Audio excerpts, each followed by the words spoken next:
So when I'm in my car, I'm about to say some real ish. A few years ago, I had an A&R tell me that they don't think I'm a good songwriter. They don't even know. They said, no, this is what they said. I don't even know if you know how to write songs. This is after Until You came out, which I wrote by myself. This is after Oh Sweet Day came out, which I wrote by myself. Full circle. Everything I wrote at that point was and released was by myself. They even reached out to me about a song that I wrote and why they even connected with me because they loved the song that I wrote by myself. I deal with self-consciousness. Some people think I'm confident. Some people think I'm pretty confident, but I don't call myself confident because I know how self-conscious I am. And my self-consciousness can do two things for me. It can make me dig deeper for better results. It can make me dig deeper to improve myself, but it also can stifle me and make me feel like I'm not good enough. I can't do what everybody else is doing sometimes, right? And somebody I know who also deals with that is my daughter. I think she's inherited that from me. And I watch it in real time, like stifle her to the point where she can't communicate sometimes. And I see that in myself.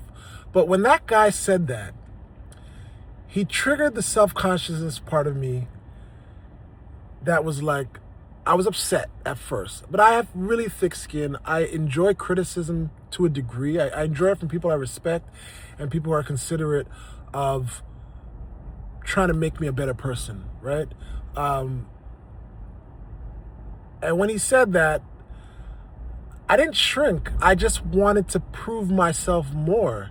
And at that point, I went on a journey I was already in the process of that journey of producing my own music. And what that meant was just making my demos better at first. So I started off in my own studio space, trying to make my own demos better. And then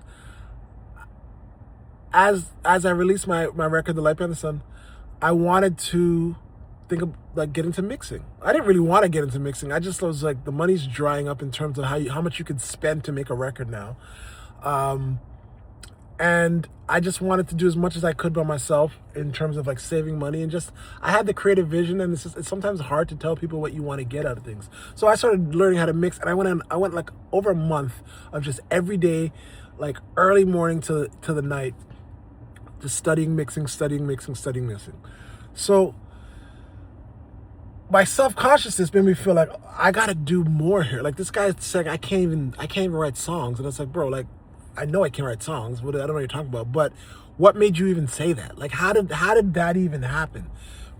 Do you know what I mean? So I went in and got to the point where now this song, House of Mirrors, is the first song that I wrote. And this was a co-written song. It's funny. It was a co-written song with Natalie Hemby. I performed it all myself, except for some Bee Gees my wife helped me sing on. The bass, which Orrin Isaacs played, and every other instrument on it I played, all the program, all the keys, everything I did myself. Because I didn't go to Berkeley or Humber or some fancy art school to become a musician, I never believed that I can do this stuff. And Orrin, who played bass on it, is one of the first people who always said, why? People, it's just time. Just put time in. And then I went into mixing, and then I was like, look, man, how do I know this is good enough? Like, there's some Serban Ganeas out there. There's, Greg Wells. These are incredible people making hit records. Why do I think I can do what they do? But they probably asked the same question before. And I mixed this record. So it's the first, go listen to it. It's the first project where I've done everything, almost everything, except for what I mentioned, and mastering. I didn't master it, right? What does this mean for me? It made me realize that for so long, and this is the lyrics of the song, I can't get out of my own way. When that guy said what he said, it was the first moment where I was like, I can't let anybody make me doubt myself in anything I do. I've had this experience before. This is why how I found my vocal voice was from a guy who I worked in the studio with, and he just gaslit me into making me believe I was singing the wrong parts. And then I went home and played the song for my wife. She said, why did you change the way you sang it? And I said, I never want to feel that way again. This is two instances in my life where I said, I never want to feel that way again, where someone makes me feel like I am not good enough. And it took someone's to make me feel way less than way less than I am, and say almost the worst insults to me for me to be like, not only am I not that, I'm like way better than that. In order to be way better than that, I can't just coast and I can't just stay here in my head. I gotta like do it. I gotta do it and do it and do it and put in time, put in work, put in work. And what I'm realizing now in life, it shouldn't take someone to demoralize you, I guess. Maybe that's a harsh word, but like put you down so much that wakes you up or kills you.